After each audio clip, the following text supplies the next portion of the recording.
Hello, everyone, and welcome to this lecture 10, and the last one in the series of lectures on the topic of Regulatory Affairs 101 offered by the AAPS. Lecture 10 is titled Regulatory Compliance Requirements and Guidance. My name is Prabhu Nambiar, and I am one of the presenters on this topic. You should have a brief bio of mine. For those who haven't had an opportunity to look at it, I'll take a minute to give a little bit background about myself. I am an organic chemist by training after my PhD from Oregon State and a postdoctoral training at Brown University.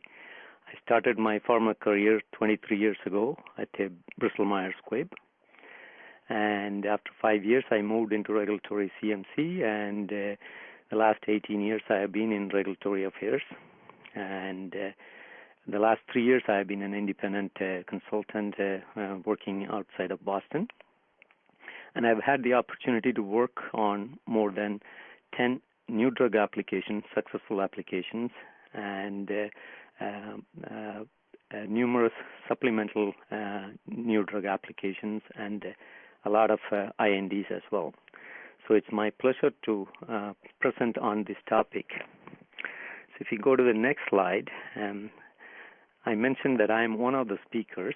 That's because this presentation is done in two parts. Part one is titled Understanding Regulatory Requirements. I'll be presenting that. I'll be covering the concepts of regulatory compliance and the related regulations and guidances. Part two will be presented by Ms. Kim Yunba, and she'll be talking about maintaining compliance status, and she'll be addressing on what companies do to achieve and maintain compliance and what regulators do to ensure and enforce compliance. So that part will be after my presentation. Okay, so let us get started with the topic, main subject. Okay, this slide says that all activities that support or are intended to support the following shall comply with various regulatory requirements mandated by the federal rules and promulgated by the health authority. That means all activities to support investigational and marketing applications of any human or animal drug, biologic, device or excipients shall comply with the regulatory requirements.